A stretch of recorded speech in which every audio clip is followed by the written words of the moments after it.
Okay, let's get started. A very warm welcome to today's Impact for Breakfast session, our virtual session, and welcome everybody around the globe, wherever you're dialing in from. We justify breakfast as the breakfast session at our virtual events because we say somewhere around the world it's breakfast time. So whatever time we're dialing in for our sessions, someone might have a croissant coffee in front of them. A very warm welcome to today's session. I am super excited to have Matthew Goodwin with us today. And I'm really looking forward to his presentations and the insights he has to share with us. For those who don't know me, my name is Deborah Keller, and I lead on the Impact for Breakfast network, which is a network supported by Artha Impact, the impact investing arm of the Rianta Capital Family Office, based here in Zurich and in London. Our specialized group of practitioners has been meeting and coming together since 2008. We started off back in London with a small group.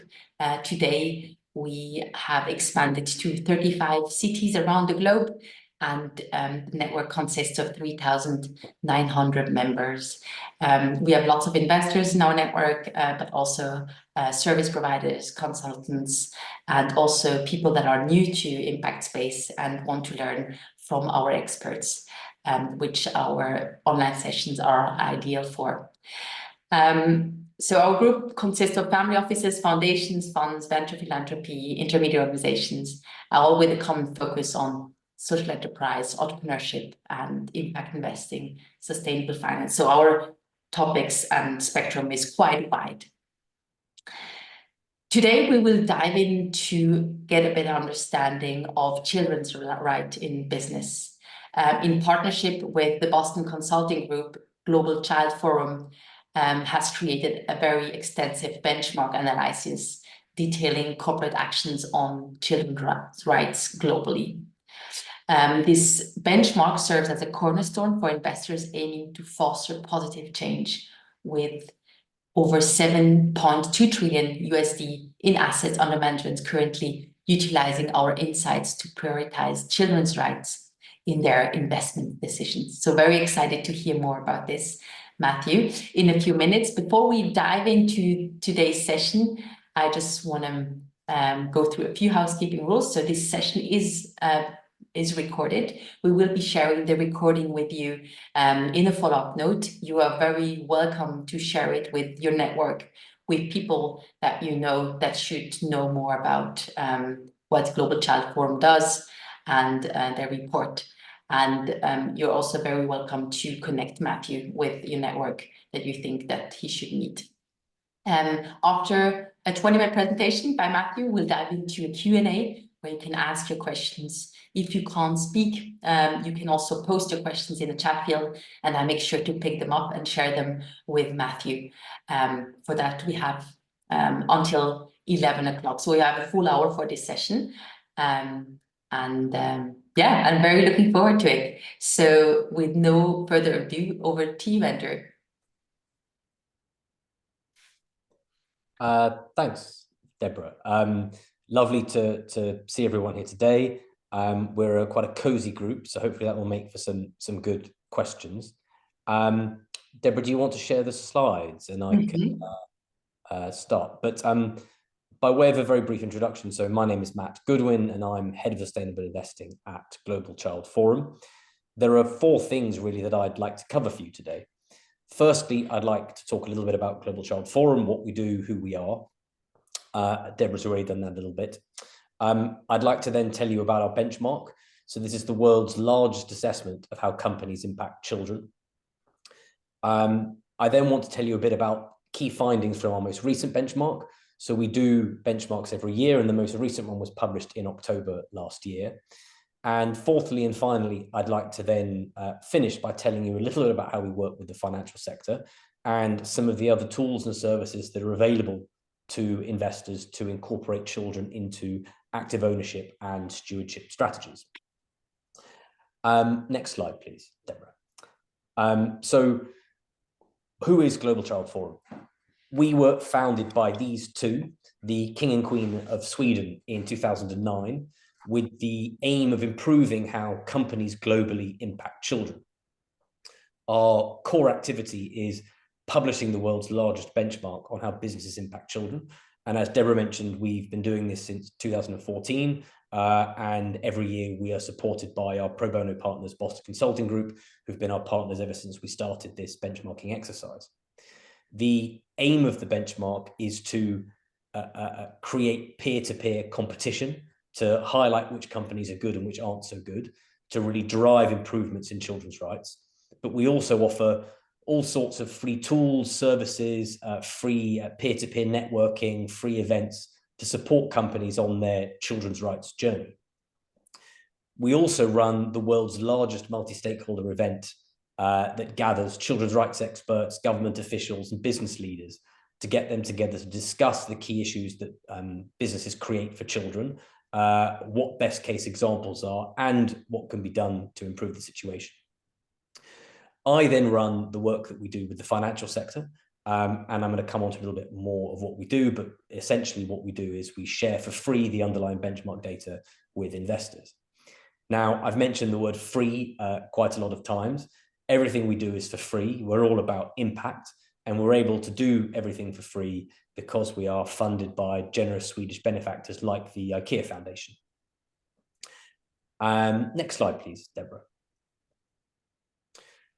So before I go into some of the key findings from our most recent report, what I thought would be helpful would be to give you a very brief overview of how we actually conduct our assessment.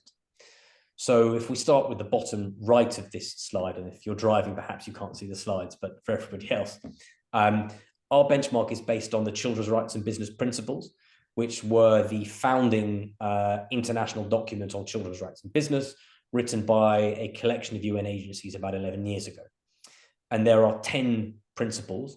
We've taken those 10 principles and created 25 indicators. And these indicators are split across 4 impact areas.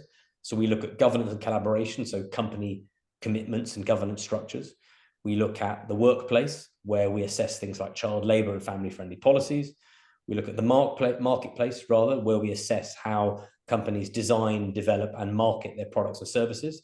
And we look at community and environment, so how companies impact their local and global communities and environment. So what we're trying to do is to assess the full breadth of how businesses impact children. And we look at businesses across 4 impact areas. So we look at what policies they have in place, how these policies are implemented, and then how companies report and act on these. And we benchmark the World Benchmarking Alliance SDG 2000, which some of you may have come across, but it's a list of the 2,000 biggest companies globally. So that's how we do the assessment. And we'll now move on to a little bit of talking about what we found. If you could do the next slide, please, Deborah. So what we've done on this slide is to look at the sector split.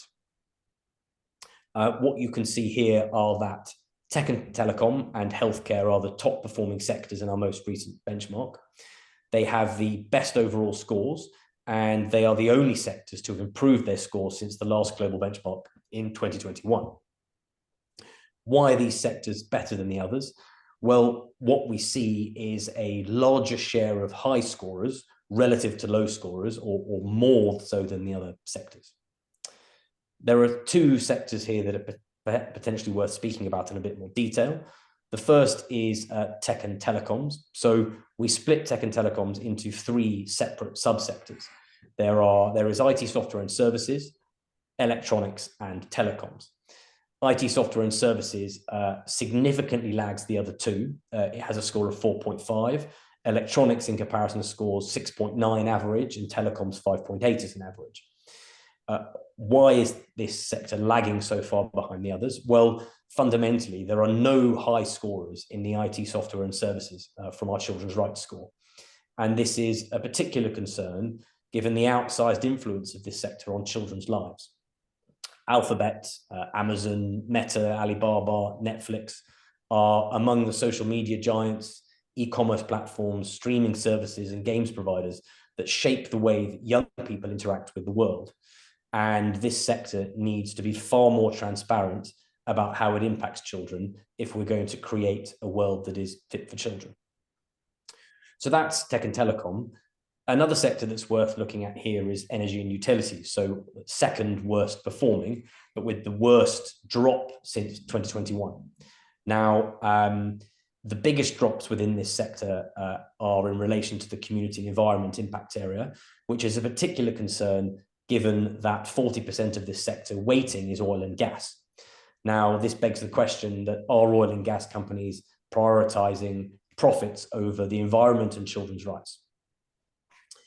This sector is not all bad news. There are some examples of significant improvement.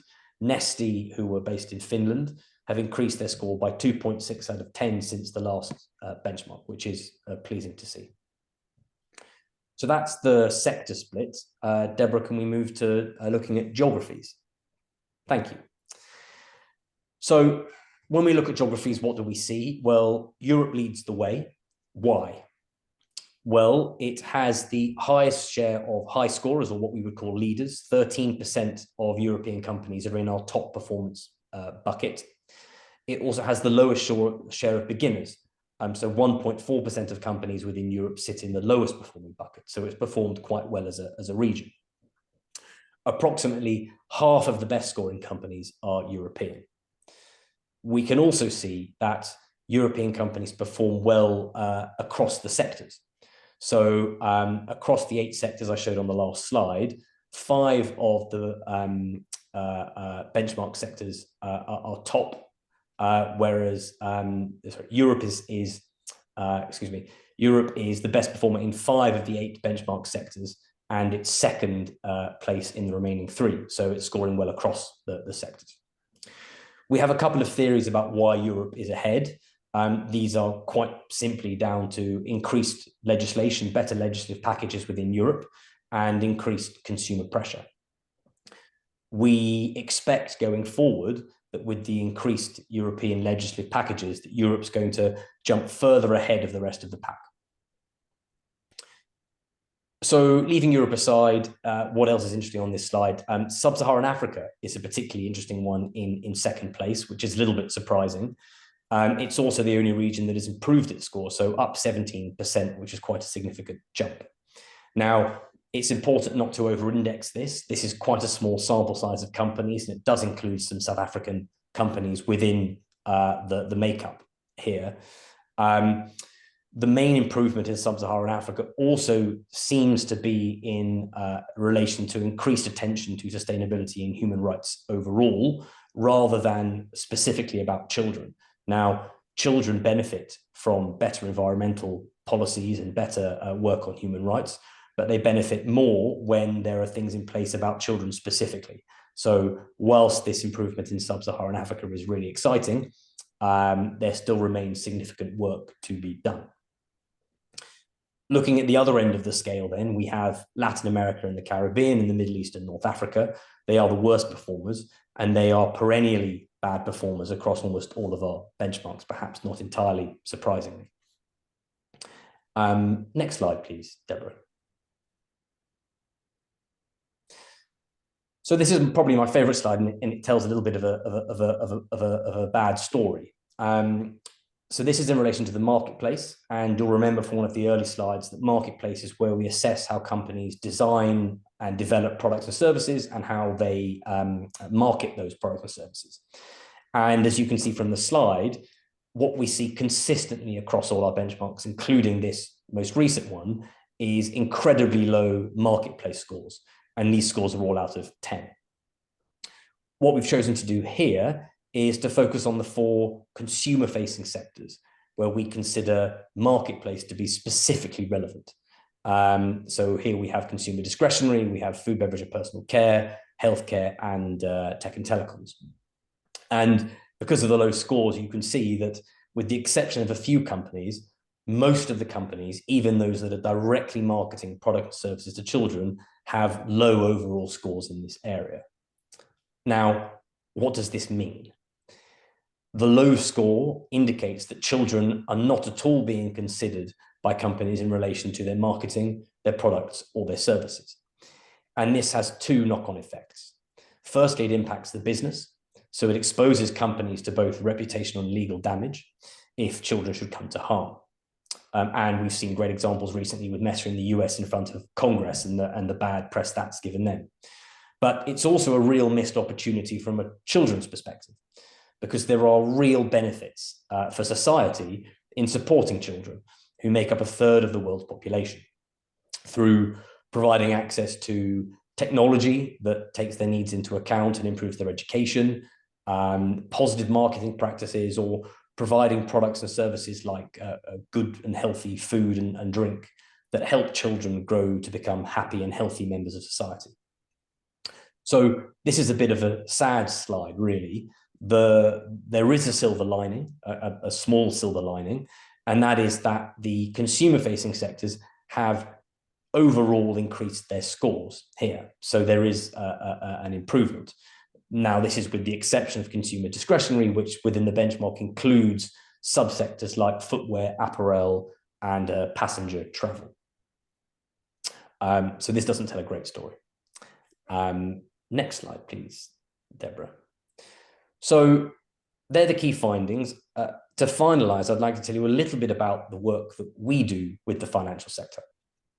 So as Deborah mentioned at the start, we share our underlying benchmark data for free with investors.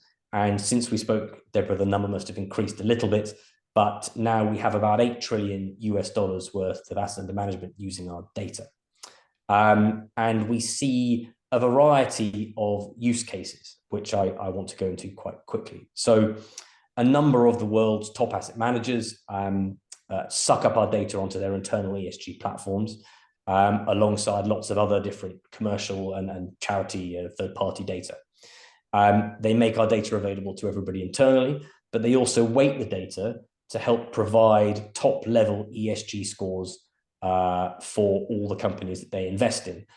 So really trying to integrate children's rights into the various models. One of these top investors, I think they're a top 10 global investor by assets under management. They then every year when we upload our data to their platforms, give us feedback about the number of companies that have increased or decreased their score, hopefully sending triggers to portfolio managers to say the risk has changed, the ESG risk has changed, please take appropriate action. So last year, this particular investor upgraded 40 company scores and downgraded 100 company scores because of our data input. We've also seen a lot of use cases from a stewardship perspective. Perhaps one that's worth touching on is something that one of the world's largest sovereign wealth funds has done. The problem they had with child rights was that the only data source they really had was in relation to the amber and red child rights violation flags that they got from their commercial data providers. And whilst these were helpful, they wanted to have conversations and dialogues with their investee companies about these red flags. But they were often events that had happened 3 or 4 years ago by the time they were brought to the attention of the sovereign wealth fund.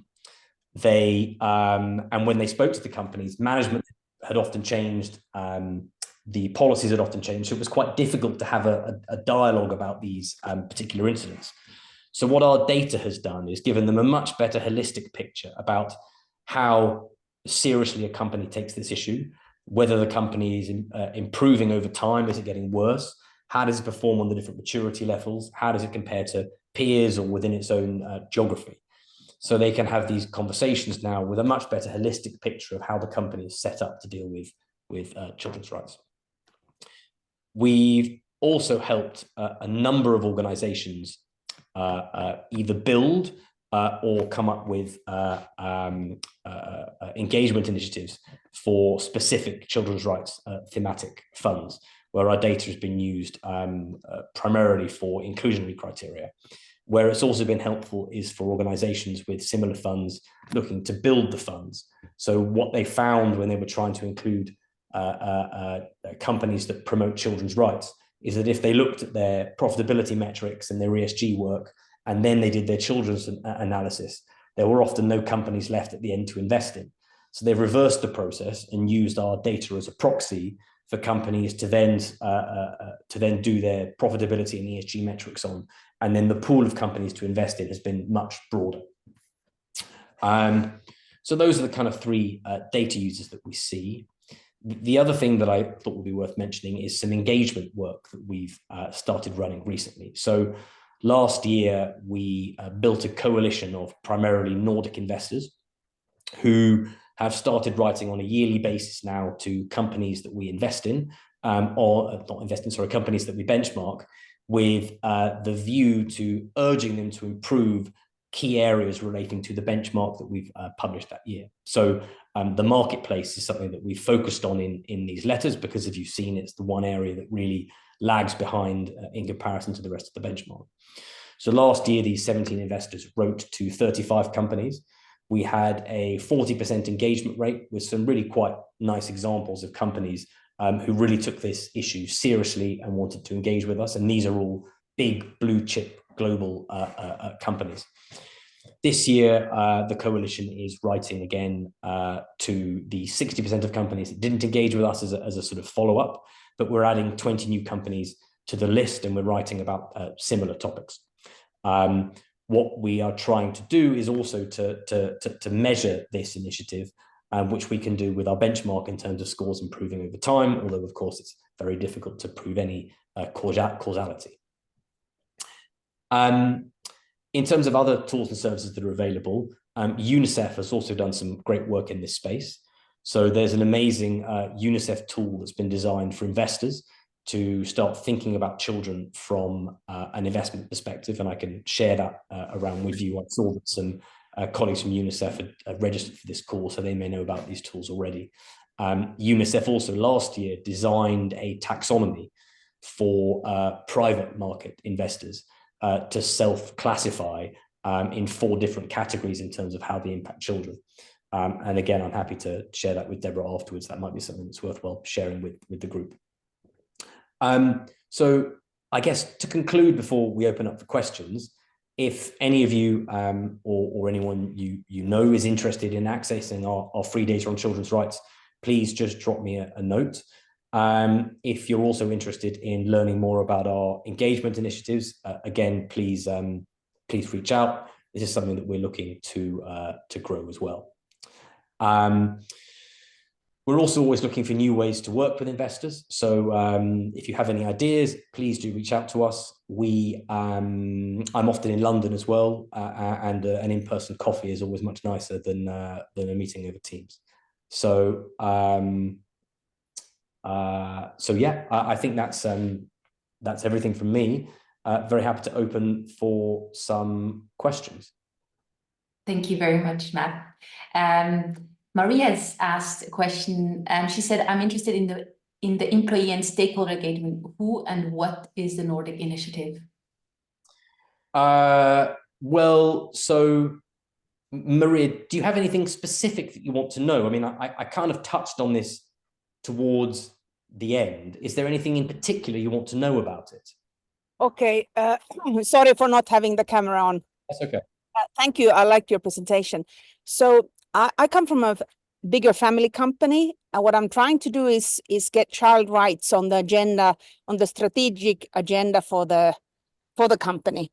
And I've started with a collaboration with trying to create pressure to the owners and to the board by increasing awareness on the employee side and trying to engage employees, because I strongly believe that people want to be part of something good, and that it's actually, if you have a company that has a good purpose, and is doing good, then you attract and retain employees, good employees, which is scarce and a thing today that companies are looking at. So I'm more thinking and I find it difficult, even though I know people want to be a part of this, they want to put child rights on the agenda, but it seems like they don't really have the time, maybe, and the time is not given by management. So I'm just more asking, how can I make it easy for employees to be engaged? Maybe that's one of your metrics. Maybe that can help me. So we're a very small organization. There are 14 of us. And we don't really at the moment have anything that focuses on the employees of the company specifically to try and use them as a kind of route for improvement. But we have spoken about this before as it being a really useful way to try and drive improvement within a company itself, because obviously the employees are vital stakeholders of the company. So I don't have any scientific or real advice to give you, other than, there's quite a lot of information out there about, really shocking things that companies do to children. And it's often, I find, the most shocking real life stories that urge people to act, particularly where it's relevant to what the company actually specifically does. So, if there's something material to the company, but we don't really operate within the kind of employee area. So I can't really give you anything other than my own sort of personal view on that, I'm afraid. I see, Juliet, you're raising your hand. Feel free to speak. I think, Maria, what I wanted to just add to your comment, I mean, I totally agree with you that these kind of focuses and strategic focus that an organization could have if they want to improve children's rights is I think a value creation for employees that are working for such a company. I think people alone by having this strategic focus as an organization will give employees a different motivation that they're working for an organization that are holistically looking at the way they invest and how they work. So I think alone having that value and adding that as a goal into an organization does already create change. Over to you. If I can just continue, thank you for your answers. So we've started we have 20,000 employees today. And so I started a collaboration that engages all employees and all shareholders. And what we do is we started with, because my thesis is if you don't know what rights children have, then you don't know how their realization affects our societies and our businesses. So you start by giving everyone in the network an understanding about child rights. So we've done that for 2 years. And now we have an ambassador program where the ones who've understood and gotten the feeling that they want to drive children's rights, they can share or spread the word about that. And then we always celebrate World Children's Day in November. But so my question was more if there was anything specific that you already were doing, but thank you already for this. Sorry, no more time from me. Thank you.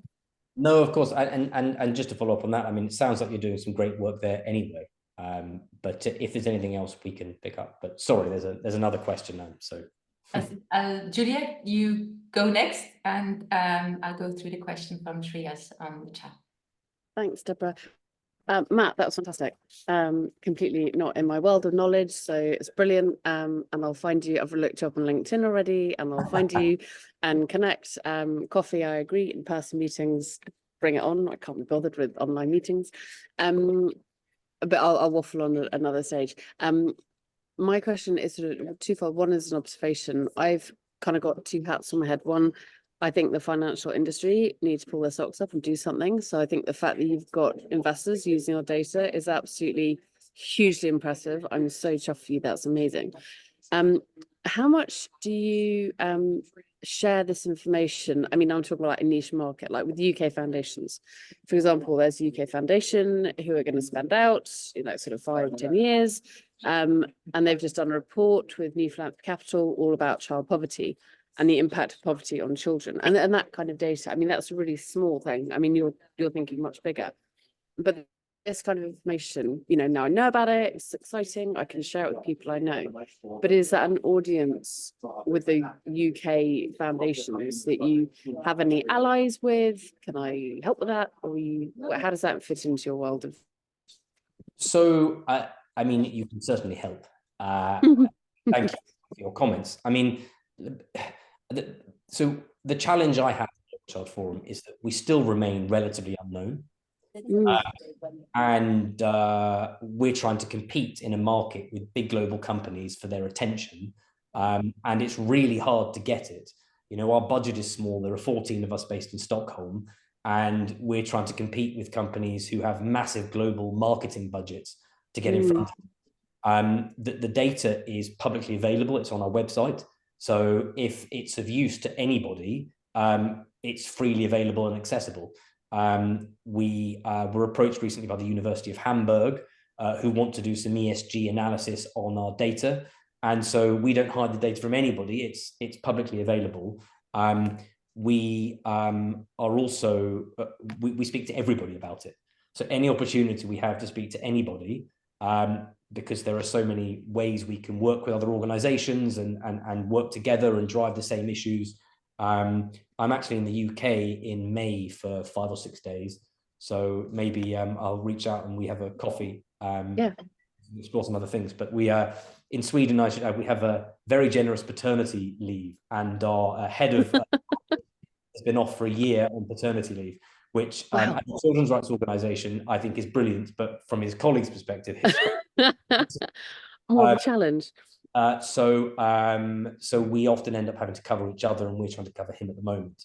But maybe let's add me on LinkedIn, and maybe we can have a chat. But if we'll speak to anyone about anything, and collaborations are fantastic. So we try our hardest, but as a small organization, we are still limited about the number of partnerships we can have. Yeah, and lack of capacity, as you said. The other big, like UNICEF, they've got huge, enormous organizations, so they can promote what they're doing. If we're quite small, exactly, it's and a huge marketplace. Yeah, and we work closely with UNICEF. So the big event that we're having in the Palace that the King's hosting in October, we run it, and UNICEF are our partners, and lots of these. So we do work with these organisations, but sometimes it's a bit of a strange dynamic because they're massive global and we're quite small Swedish. So, but any help would be very much appreciated. So you need to tap into the royalty. Can't they just call the King Charles and go, "Wait, Charlie, give us a go." We're working on it. Thanks. I'll find you on LinkedIn. Brilliant. Thanks, Matt. Thank you, Juliet. We'll go over to Shreya's question. She has a question around benchmarking around supply chain. She's asking, she's curious to know if benchmarking considers supply chain and diplomacy issues when rating companies and regions. For example, companies could be doing well in upholding their rights. It just left. Rights children with their product services, but might have dependency on raw materials, resources sourced from countries or factories where children are directly or indirectly exploited. Besides, there are trade policies that can end up being unfavorable for children. Example, agricultural trade that prompts farming families to engage their children to increase produce. Wow, I mean, that's a very good question, Shreyas. So our benchmark is very specific. So it links into the Children's Rights and Business Principles, which are all business related. So there's no crossover to government and policies and diplomacy and trade. So in answer to your question, the benchmark doesn't tie into those kinds of things as well. What we do is we appreciate that there's lots of factors here at work. So we very recently held a round table where we got together a number of investors and a number of big global companies that we work with to try and discuss the supply chain for semiconductors, and in particular for tantalum that is mined in the Democratic Republic of Congo. So we do try and host these events where we get people to speak about these important topics and how these issues interlink, and what you've said about sort of the Western need for semiconductors, whilst there's still being massive problems in these countries, is a really big problem, and it's about supply and demand. So these things are brought up as part of these dialogues we have, and then we have learning papers that try and feed into other industry bodies, but it's not covered in the benchmark. It's probably too complicated for what we're trying to look at. So yeah, hopefully that answers your question. Thank you, Shreyas, for your question. If you have a follow-up question, please feel free to share. Or I just see that you're unmuted. Do you want to say something, Shreyas? Yeah, thanks for noticing, Deborah. You can hear me all right? Can you? Yes. Yeah. So, yeah, thanks for the answer. I mean, I get it that I get the trade policies can be quite complicated to sort of incorporate into your benchmarking. But I was curious, just supply chain, because those are more direct. Like you can track where companies are sourcing from, what kind of factories. So, do you just track supply chain in specific when you check about it?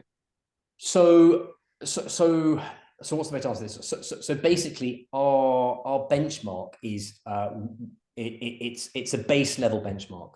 So what fundamentally we're looking at are publicly available information and information that's in English. So we do look at supply chains, but it really is it's a base level benchmark.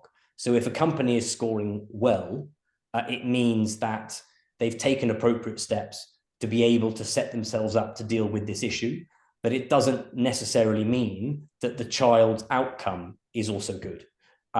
So because we're small, we can't also be a watchdog and do compliance on what the outcome is.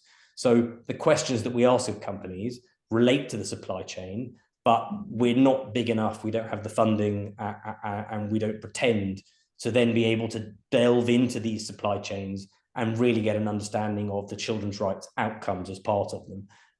We wish we could do that, but we'd need our generous benefactors to give us a lot more people and resources to do it. And we understand the limitations of benchmarks that are about publicly available information, but the transparency element of that is still important. So in short, we do look at the supply chain, but just not in the depth that you're talking about. Got it. Yeah. Thank you, Matt. Thank you, Shreyas. Paul, thank you for your patience in raising your hand. Over to you. Thank you, and thank you, Matt. It's very, very interesting. I'm co-CEO at Incofin. We're impact investors, private debt, private equity, in emerging markets, sectors, financial inclusion, agri-food, and access to water. I'm very interested in childless investing. I'd love to launch a fund in the sector. Today we manage around 10 funds, but I don't see interest from investors. I see interest in themes like gender equality, climate action, etc. But childless investing, I don't see interest. Do you know why? And do you know potential investors that would be interested in launching such a fund? So good question. So we, to give you a bit of history then, so we helped, I think they were called Rebecca Sam at the time, but they're now called Rebecca. We helped them set up a children's rights thematic fund, which was allegedly the first ever, but people always say things are the first. I think it was 2016. And I think the fund was discontinued because there wasn't enough interest. However, there are other children's rights thematic funds in existence that I believe there has been interest in. Now, these are not massive funds, but I know that Triodos set one up, I think with the help of Invesco. So it might be worth having a look at that. I know two German charities have partnered with German investors to set up similar funds. I think these are only available within the German market. Mm-hmm.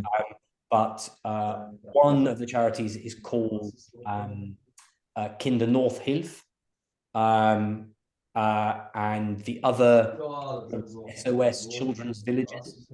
And so I know they've both got their own public funds now. I don't think they're massive. They're like 100 million euros. So it depends on the kind of size of the fund. So I think that there is interest, but I think it's growing. I think, to come back to your answer about why, I mean, it's a very difficult one. I think when we did it with Rebecca Sam, the market was too soon. I think the funds that seem to attract interest now are topical ones, like you say, water, diversity, etc. And children are almost forgotten about the topic. Yeah. And part of the reason for that is if you look at legislation, the EU social taxonomy came out.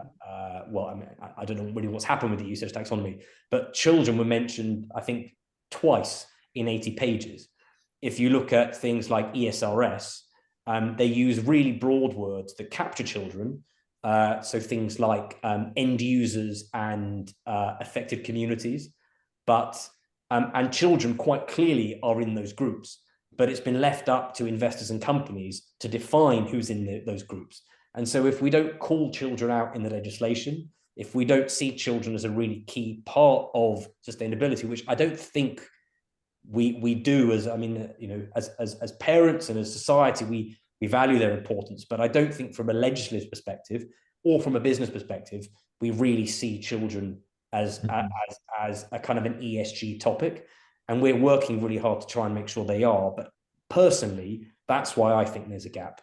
But have a look at the funds that I've mentioned, because they may spark some interest. But otherwise, we're happy to share the data and whatever it is and see. But good luck with building one if you do. Thank you very much. Matt, I have a question regarding, I think there's a lot about the interest that is missing, that can be done more, and you're doing an amazing job there, is around the awareness creation. I think there is so many knock-on effects if we have a greater focus on children's rights. I mean, you mentioned it briefly on, you know, social media, which have a great knock-on effect on health of children. And there is so many other effects that come out when we focus on children's rights. And as they are, you know, going to be our future, I think we're not totally aware what an impact we can have if we do focus more on children's rights and make sure that this is better, that we make sure that their rights are taken care of. So I think that awareness building part is very important, that, and maybe also numbers, that to have an understanding on the knock-on effects of these investments that have a focus on children's rights and do better. So I'd say a few points on that is that I read a really interesting stat from UNICEF the other day that said that 30% of global population of children, 30% of global population are children, but 50% of those children live in the 33 countries most exposed to the effects of climate change.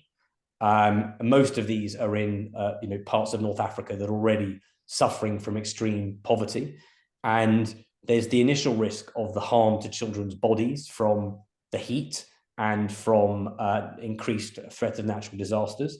But actually, they're much greater threats in the sense that you know, their education is going to be disrupted, their access to food and healthcare is going to be disrupted, their ability to pull themselves out of the poverty they're currently in is going to be disrupted, and they're far more likely at a young age to then take the risk of migrating to somewhere else, and they're at the subject of all these migration gangs, and then at the sort of perils of emigrating into a Western society that doesn't really want them. You know, and what we try and talk about with investors is that children shouldn't just be another add-on ESG topic, because there are so many topics and it's very easy just to add another one on and kind of almost not really do due diligence to it. But actually, if we get the world right for adults, we probably don't get it right for children, so 30% of the population. But if we get it right for children they're more vulnerable, they have different needs, we probably get it right for adults too. So when I speak to investors, I say children should be a lens that runs across all of your investments, because they're so intrinsically tied up with the environment, about the statistic I just said, with, you know, if you're marketing appropriately to children, you probably market appropriately to adults as well. So children should almost be a lens, and the knock-on effect of getting that right is that we all live in a much healthier, happier society, and it's an upward spiral if we get this right. Well spoken. Bravo. I'm rambling now, so yeah.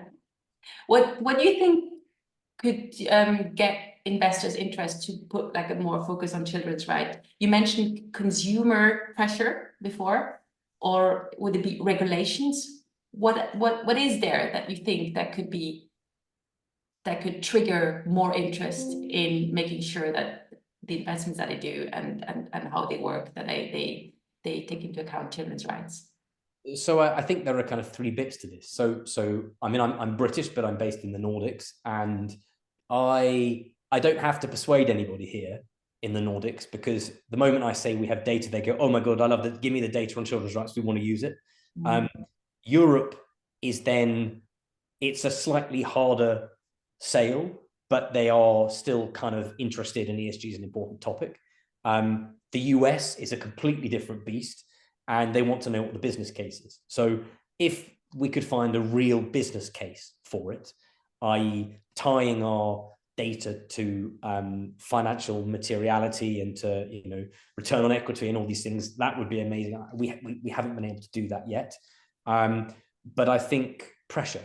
I think it was Maria who spoke about, you know, using employees, using stakeholder groups.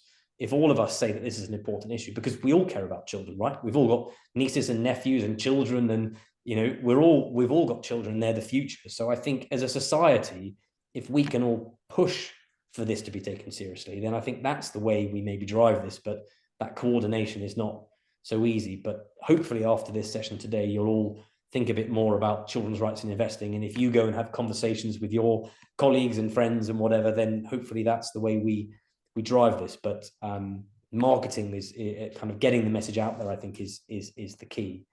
But I'm open to any suggestions if anyone can help. So, do we have any more questions for Matt? Well, I have many, but I'll save them until May. Yes, please go. Yeah, hi, Matt. So quick question is, I completely get what you're saying. I mean, I sort of look at a lot of the things that you've said, obviously in the sports sort of domain and more in the South Asian context. I was curious to know, the participation of children themselves in some of these advocacies, right? Like child participation is one of the guiding principles of the UNCRC, but more so, I think there are events that do try having children themselves advocate, which sort of sends a powerful message if it's done right. So where do you stand on the need for more child participation or child representation in some of these things that you advocate for? So that's a very good question, Shrez. And I would start by saying I'm not an expert in this field, but I think there are some really excellent examples of where this has been done really, really well. So I think it's, we benchmark a company called Telia, Tech and Telecom. I think it's Telia, and they have built I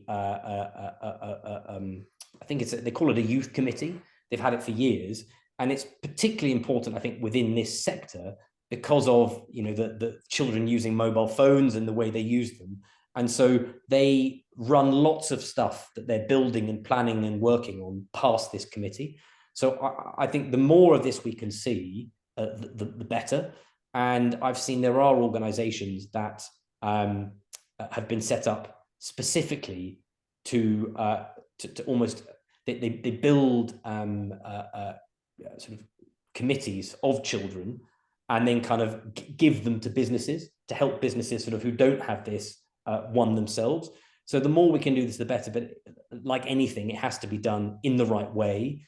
The right questions have to be asked in the right way. And I think there's a lot of training that needs to go into this process. But I mean, I think the more of this we have, the better. So yeah, I'm rambling a little bit again, but I agree with you. The more, the better.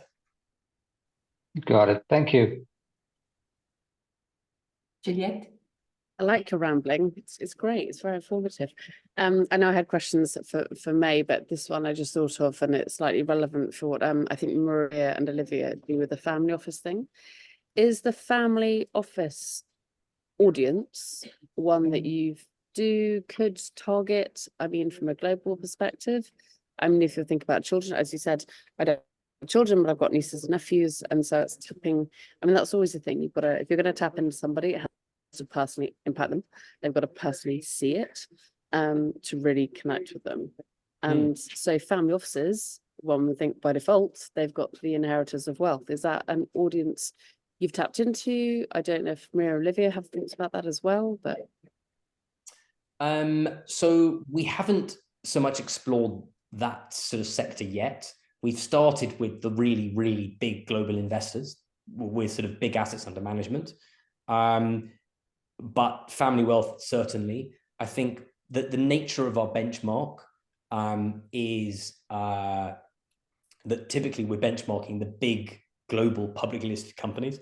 So it's more about who the family office is investing in. And so they have to be investing in big global companies. But anyone who's investing in our universe and our benchmark companies, we would love to use the data and love to speak to and love to build a relationship with. If there are people who work for family offices here, very happy to show you the data in more detail, send you the link to it, and we'd love to work more with you. So, Dean, I see you have a question. Please go ahead. Oh, thank you. I'm sorry for coming to the conversation late, but well, I note from my experience here and in this region, probably there is more the competing trend with the focus on children is focus on youth, and much talk about youth bulge and how to take benefit from the growing youth population. And this is taking more powerful stand in terms of being a business case. So much go to invest in youth as if they weren't children in the first place and becoming. So it's how the business case can be sort of put for investors who find focus on youth is more pertinent, or the return on it is more higher than a focus on children. It's something that an issue that I face, and I would like to see if Matt has any particular thoughts. So just to clarify, so you're asking whether I have any thoughts on what the business case for investing in children is that right? Vis-a-vis the focus on youth, this is where I find the two trends are competing. So do you have you come across such a dichotomy or a business cases for both? I can't say I have, to be honest. I mean, when we speak, I mean, we consider youth to be the UNICEF definition, so 18 and under. And so we see them as that kind of broader group. So I haven't come across a kind of particular difference between the two. So I'm afraid I don't think I can really comment. So I'm sorry, I'm not particularly helpful, Aladeen. Well, thank you. So sorry. If someone else in the group has an answer, please feel free to speak. We have one more question that we can take from Maria. Matt, are you working with the business schools in Stockholm? I understand that banks like SEB and the business schools, handles, etc., are preparing some joint courses for family office and youngsters. It's great to see that. I mean, we do. I mean, I speak to all the big Swedish investors, and our head of partnerships, who I've mentioned, has been away for a little while now. He has relationships with all the big business schools. We have to be a bit careful about prioritizing what we're involved in because we're also so small. So we haven't been involved in the dialogues between those organizations, but we do speak to all of them kind of separately on different things, but not specifically on the kind of topic that you mentioned. Thank you. So we are at the hour. Thank you very, very much, Matt, for your presentation and for answering all these questions. I think it has so much future, the topic, and I hope we can put more focus on it, because I think, as you said, if we set the focus on children, we'll make sure that we'll have we're also covering rights for adults and everyone else. I really like that perspective. I'm sure all of us will take something from that session and will apply it in their day-to-day. I will take a lot with me. So thank you for that. Thank you to all of our attendees. Again, please make sure to connect with Matt, connect him with your network, anything that could help Global Child Forum and him to get the word out and create more awareness about children's rights is going to be helpful. So thank you all for joining. I'll do a follow-up note with the recording, and anything that Matt can share with me, I'll send it along so you have it in your inbox. So that's it from us.